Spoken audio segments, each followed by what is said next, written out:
The flames roared like a beast, clawing at the night sky, as Ethan sprinted toward the house. His heart pounded louder than the sirens, each beat screaming that he was too late. But he couldn't stop, not when the truth he'd hidden for years was trapped inside. Ethan, 26, was no stranger to fire. As a firefighter in the small town of Willow Creek, Pennsylvania, he'd faced infernos that turned homes to ash. But this wasn't just any house. It was his childhood home, the place where he'd learned to love in secret, where every creak of the floorboards held memories of stolen glances and whispered promises.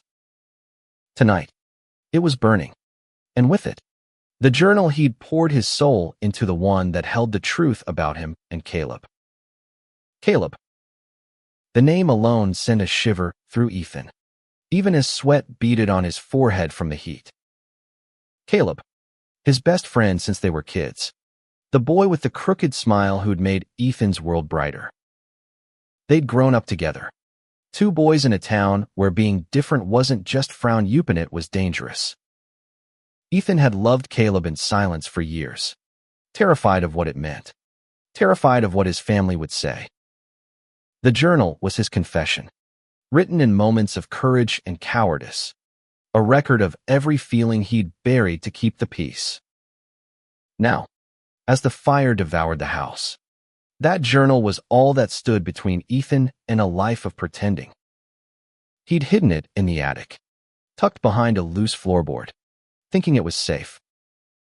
But a spark from a faulty wire had turned the house into a furnace, and Ethan knew he couldn't let those pages burn. They were his truth, his heart, his proof that he'd loved someone fiercely, even if he'd never said it out loud. "Ethan, get back," shouted Captain Torres, his voice barely cutting through the roar of the flames. The other firefighters were already battling the blaze, hoses spraying arcs of water that hissed against the heat. But Ethan ignored the warning, pulling his mask tighter and charging toward the front door. The porch groaned under his weight, wood splintering as he kicked the door open. Smoke poured out, thick and black, stinging his eyes. Inside, the house was a maze of memory and destruction. The living room, where his mom used to read him bedtime stories, was a skeleton of charred furniture. The staircase, where he and Caleb had raced as kids, sagged under the weight of the fire's wrath. Ethan's lungs burned as he climbed, each step a gamble against the collapsing structure. He didn't care. He had to reach the attic. The journal wasn't just words. It was the night he and Caleb had sat by the creek, their feet dangling in the water, when Caleb's hand brushed his and lingered too long. It was the moment Ethan realized he wanted to hold that hand forever, even as fear told him to pull away. It was the letter he'd written to Caleb but never sent, the one where he confessed everything: his love, his shame, his hope for a day when they could be themselves. If the fire took that journal, it would take a piece of Ethan's soul. He reached the attic door, the heat searing through his gear. The air was thick, almost solid, and his vision blurred as he pried the door open. The attic was a furnace, flames licking the walls, but Ethan dropped to his knees and crawled toward the corner where he'd hidden the journal. His gloved hands tore at the floorboard, splinters biting through the fabric. There it was, a small, leather-bound book, its edges singed but intact. He clutched it to his chest, relief flooding him even as the ceiling groaned above. "Ethan, get out now." Torres's voice crackled through his radio. The house was seconds from collapse. Ethan stumbled to his feet, the journal tucked inside his jacket, and ran. The stairs buckled as he descended, flames chasing him like a predator. He burst through the front door just as the roof caved in, a deafening crash that sent embers flying into the night. Outside, the world was chaos: sirens, shouts, the spray of water. Ethan collapsed to his knees, gasping, the journal still pressed against his chest. His team surrounded him, their faces a mix of relief and fury. "You idiot," Torres muttered, pulling him to his feet. "What the hell was worth risking your life for?" Ethan didn't answer. He couldn't. Not yet. The journal burned against his skin, heavier than the fire he'd just escaped. He'd saved his truth. But at what cost? His family, his parents, his older sister, Lily, were watching from across the street, their faces pale with shock. They didn't know what he'd gone in for. They didn't know about Caleb, about the love Ethan had hidden for years. But as he looked at them, he knew the time for secrets was over. The fire had taken the house, but it had given Ethan something to a chance to stop hiding. He tightened his grip on the journal, his heart racing with a new kind of fear. The truth was out of the attic now, and soon, it would be out in the open. What would his family find when they learned what he'd risked his life to save? And what would Caleb say when he finally read those pages? As the flames died down and the night grew quiet, Ethan stood, the journal still in his hands. He didn't know what came next, but for the first time in years, he felt ready to face it. The morning after the fire, Willow Creek buzzed with whispers. The town was small, the kind where everyone knew your name and your secrets, even if you didn't want them to. Ethan sat on the edge of a hospital bed, his hands bandaged from minor burns, the journal hidden in his duffel bag under the chair. His family hovered nearby, his mom, Diane, wringing her hands, his dad, Tom, staring out the window, and Lily, texting furiously, her face tight with worry.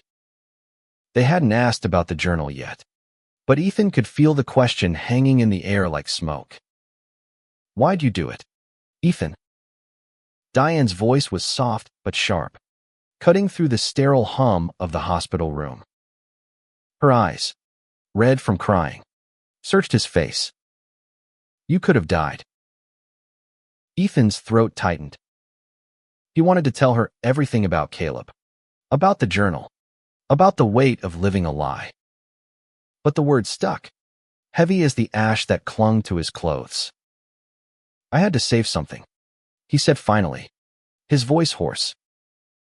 It wasn't enough, and he knew it. Lily looked up from her phone, her brow furrowed. "Something. You ran into a burning house for something." She was 29, 3 years older than Ethan, and had always been the one to call him out when he dodged the truth. "What was it, Ethan? What's so important you'd risk your life?" He avoided her gaze, focusing on the bandage wrapping his left hand.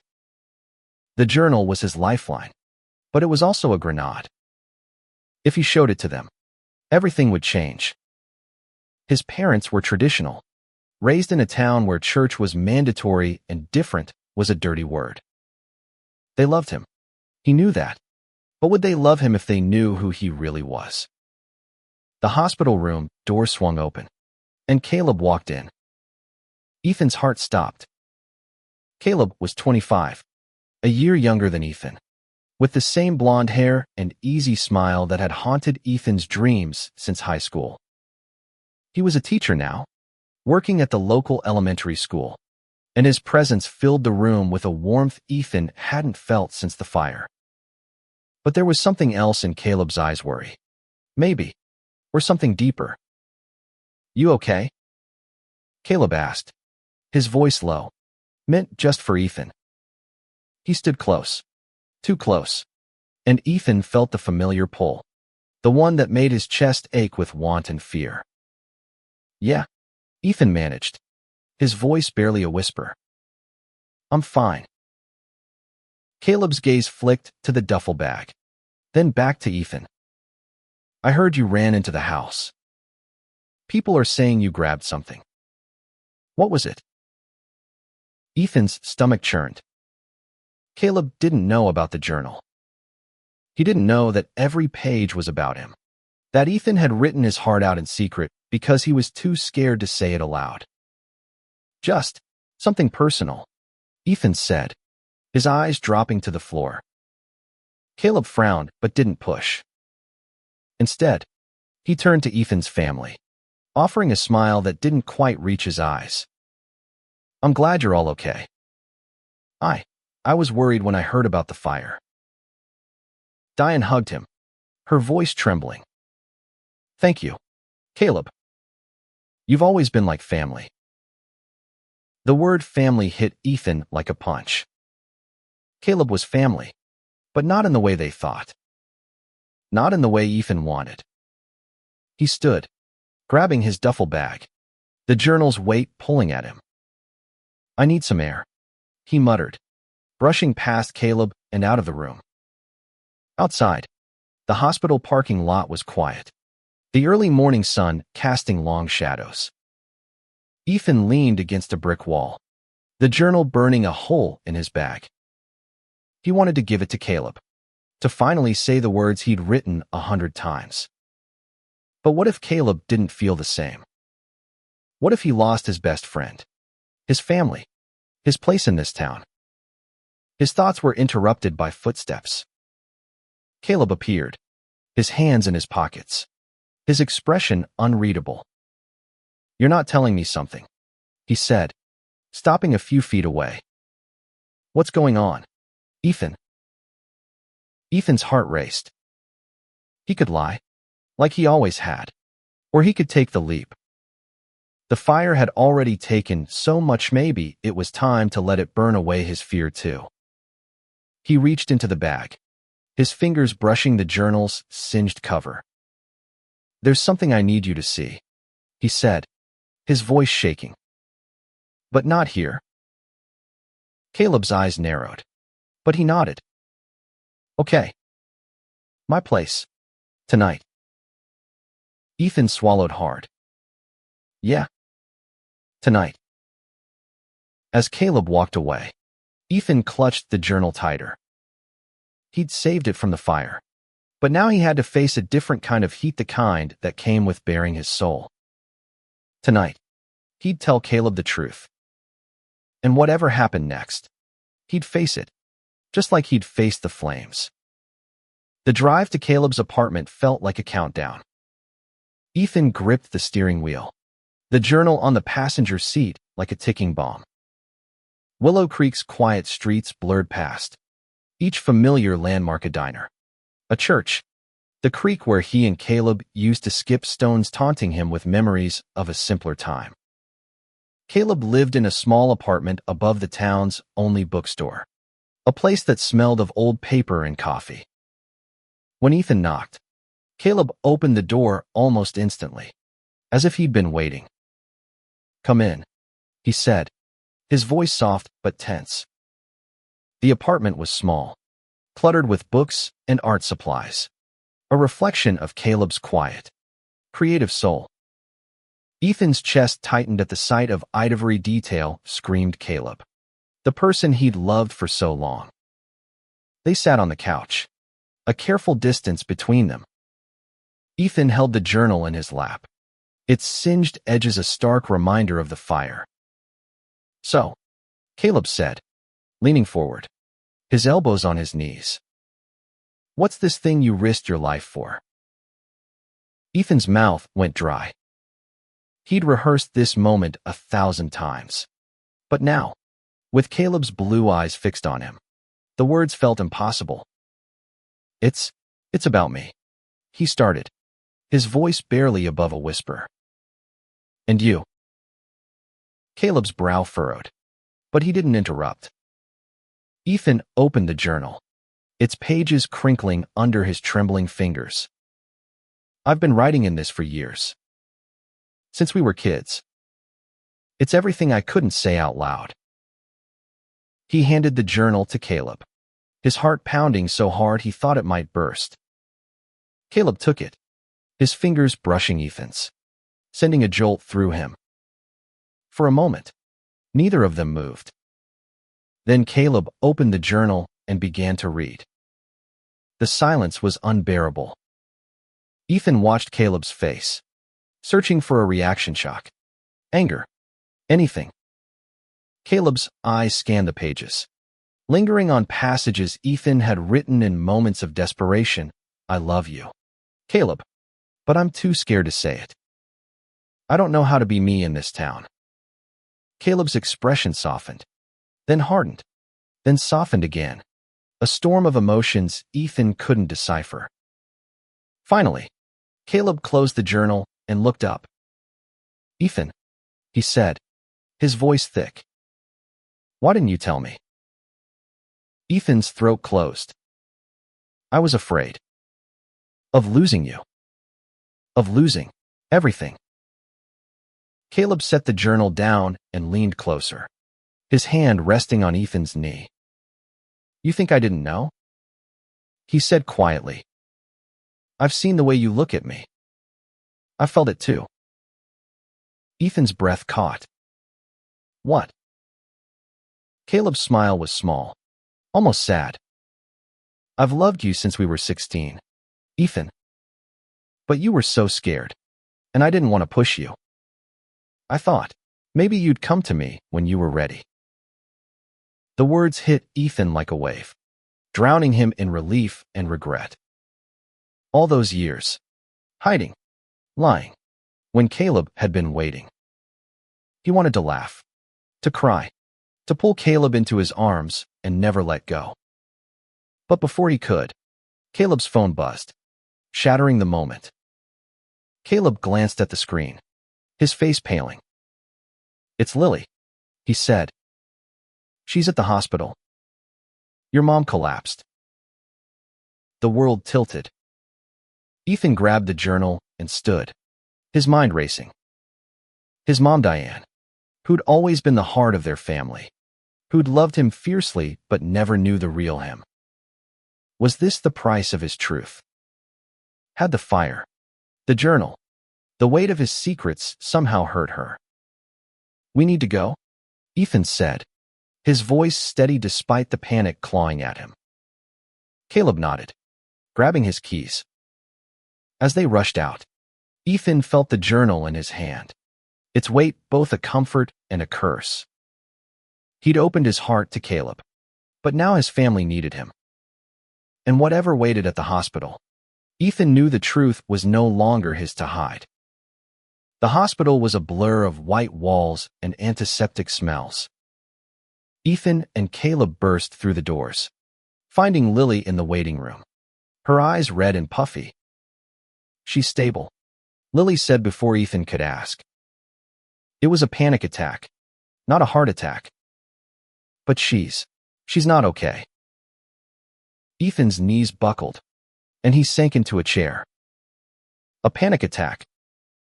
Not a heart attack, but still a wound. One he couldn't help but feel responsible for. What happened? He asked, his voice raw. Lily glanced at Caleb, then back at Ethan. She kept talking about you, about the fire. She said she saw you grab something from the house, and she's been obsessing over what it was. She thinks you're hiding something from us. Ethan's grip tightened on the journal, still tucked inside his jacket. He hadn't told Lily or his parents about it, but his mom's intuition had always been sharp. She'd known something was wrong with him for years, even if she didn't know what. Now, her worry had pushed her to the edge. Caleb sat beside him, close enough that their shoulders brushed. You don't have to do this alone, he whispered. Whatever you decide, I'm here. Ethan nodded, but his mind was a storm. He wanted to protect his mom, to keep the peace, but he was tired of lying. Tired of carrying a secret that had nearly killed him in that fire. He stood, his decision made. I need to see her. Diane was in a private room, her face pale against the hospital pillow. Tom sat beside her, holding her hand, his usual stoic expression cracked with worry.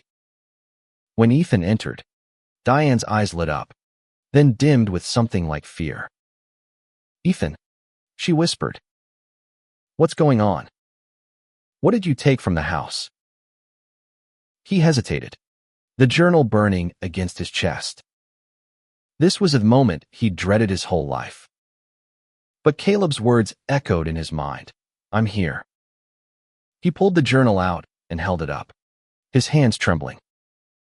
This, he said. It's me.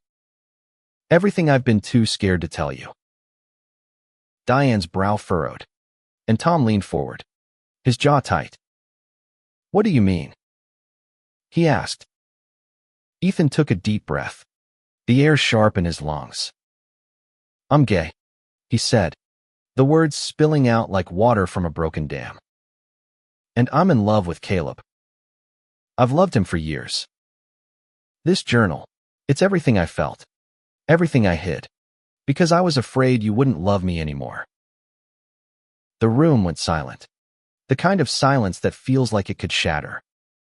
Diane's eyes filled with tears, and Tom's face hardened, his hands clenching into fists.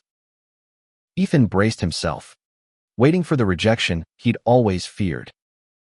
But then Diane reached out, her hand shaking as she touched his arm. Ethan, she said, her voice breaking. I've always known something was weighing on you. I didn't know what, but I love you. I'll always love you. Tom said nothing, his gaze fixed on the floor.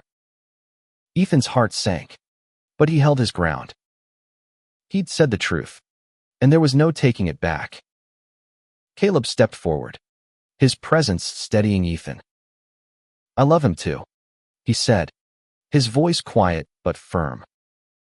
And I'm not going anywhere. Diane's tears spilled over, and she pulled Ethan into a hug, her frail frame trembling. I'm so sorry you felt you had to hide, she whispered. I'm so sorry. Ethan hugged her back, tears burning his eyes. But Tom's silence loomed, a shadow over the moment. As Ethan pulled away, he saw his dad stand and walk out of the room without a word. The door clicked shut, and Ethan's heart broke a little more. Caleb's hand found his, squeezing gently. Give him time, he said. He'll come around. Ethan wanted to believe him, but the weight of his dad's silence was heavier than the journal had ever been. He'd faced the fire, faced his truth, but now he had to face his family's reaction. And as he held Caleb's hand, he knew the hardest part was still to come. The next few days were a tightrope walk. Ethan stayed with Caleb, unable to face the motel where his family had relocated after the fire. Diane called daily, her voice a mix of worry and warmth. But Tom hadn't spoken to him since the hospital. The silence was a wound Ethan couldn't bandage. Caleb's apartment became a sanctuary. They spent evenings talking, laughing, sometimes crying, as Ethan read aloud from the journal. Each page was a step closer to healing, a way to bridge the years of silence between them. I can't believe you wrote all this, Caleb said one night, tracing a finger over a passage about their high school prom, when Ethan had watched Caleb dance with a girl and wished it was him. You were always braver than you thought. Ethan shook his head. I wasn't brave. I was terrified. Caleb leaned in, his lips brushing Ethan's forehead. You ran into a burning house for this. That's brave. The kiss that followed was soft, tentative, but it felt like coming home. For the first time, Ethan let himself believe they could have a life together, out in the open. But the world outside Caleb's apartment wasn't so forgiving. Willow Creek was talking, and not all the whispers were kind. At the fire station, Ethan felt the shift. His team had always been tight, a second family, but now some avoided his gaze. Others, like Captain Torres, clapped him on the shoulder and said nothing had changed, but the air was different. Word had spread about the journal, about Caleb, about Ethan's confession. Small towns didn't let secrets die quietly. One afternoon, Lily showed up at Caleb's apartment, her face drawn. "Dad's struggling," she said, sitting at the kitchen table. "He's not talking to Mom about it, but I can tell he's torn. He loves you, Ethan, but he doesn't know how to handle this." Ethan's stomach twisted. "Did he say anything about me?"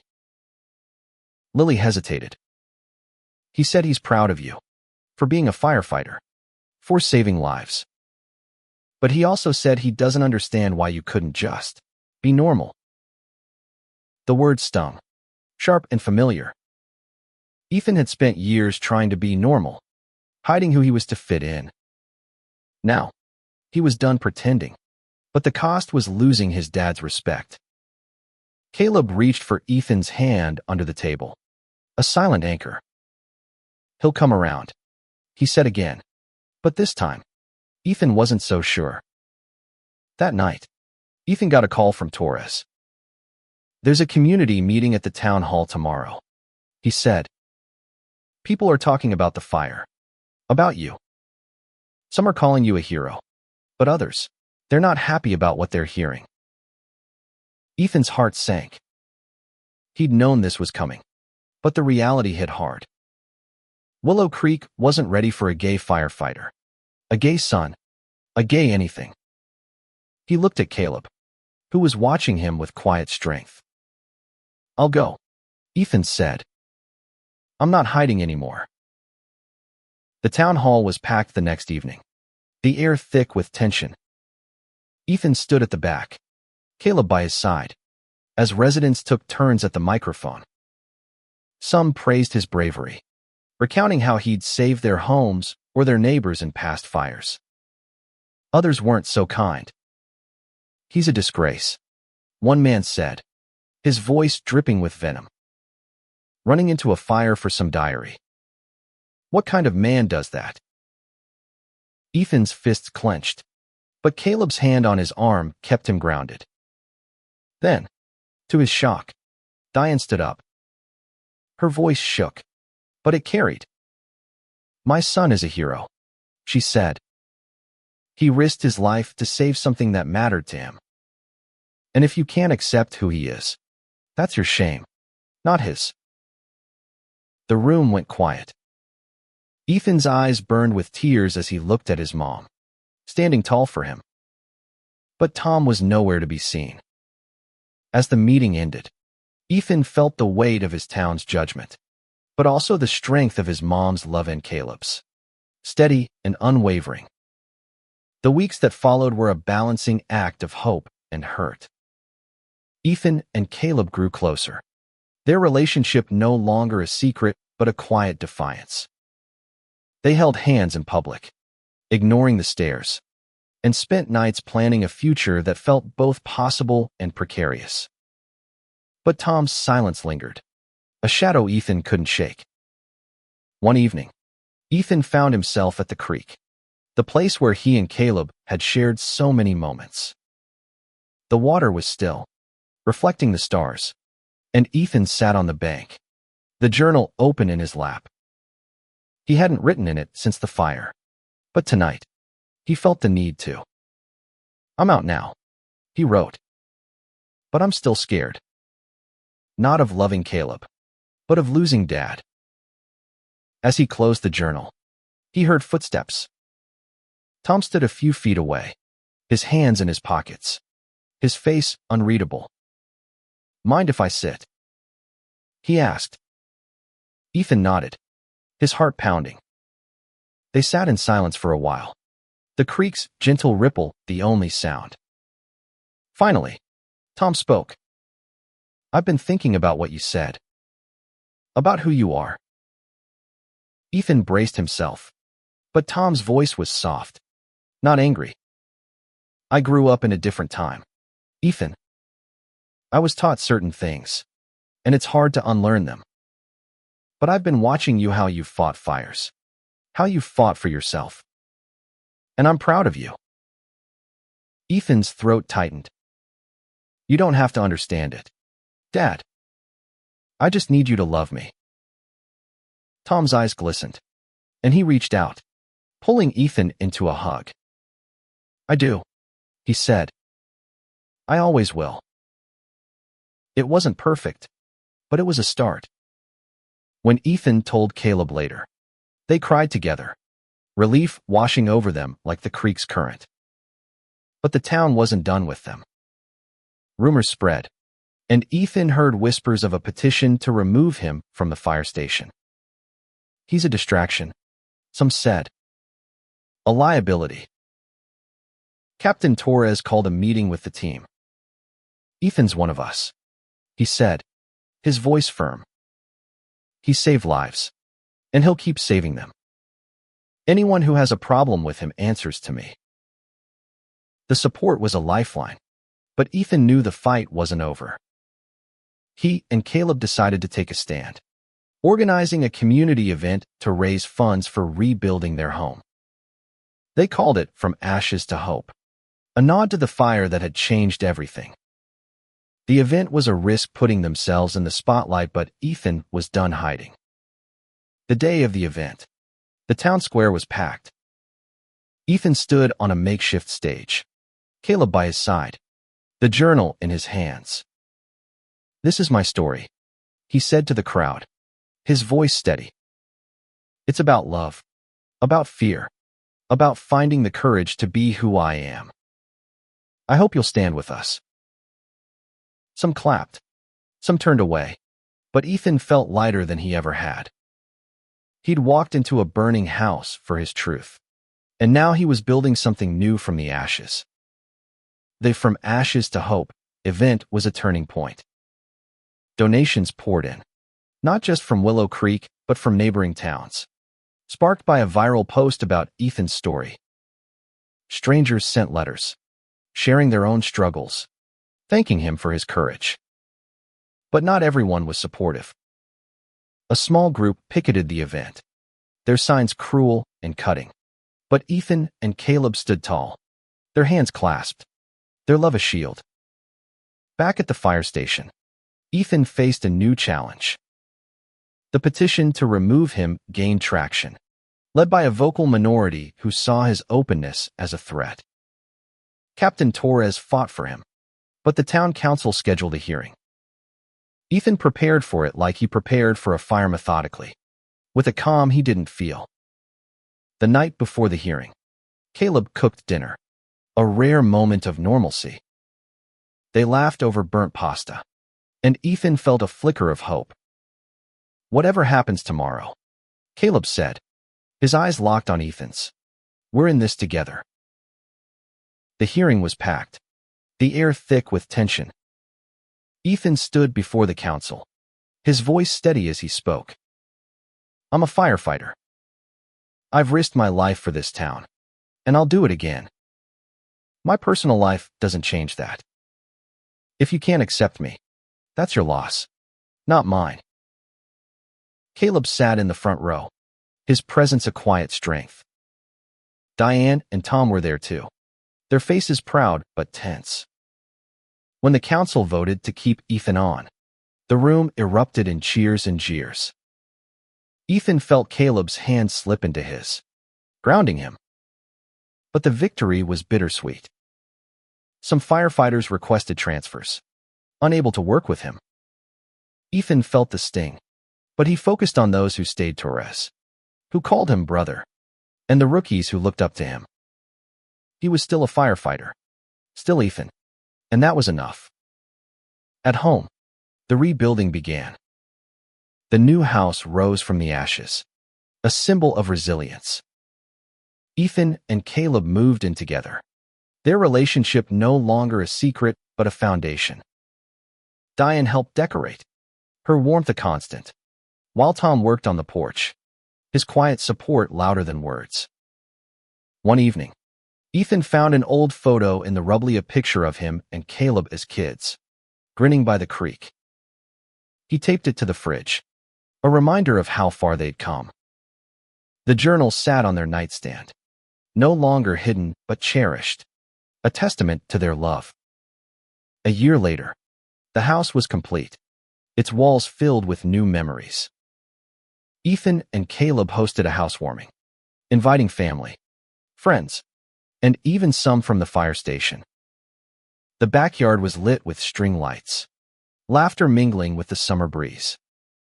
Diane danced with Tom, who'd grown softer, his love for Ethan unspoken but clear. Lily brought her new girlfriend, a quiet nod to the family's growth. Ethan stood on the porch, Caleb's arm around him, watching their community come together. The journal, now worn but treasured, sat on a shelf inside, its pages a map of their journey. Ethan had walked into a burning house for a secret, but what he'd found was freedom. The town hadn't fully changed, some still whispered. Some still judged, but Ethan and Caleb had built something stronger than prejudice. Their love was a fire that wouldn't die, burning bright against the darkness.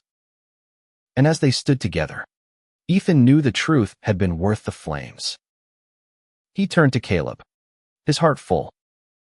"I'd do it all again," he said, his voice steady. Caleb smiled, his eyes reflecting the lights. "So would I." They kissed, the world fading around them, and Ethan felt the weight of the past lift. The house, the town, the journal, they were all part of a story that was still being written. And for the first time, Ethan wasn't afraid of the ending.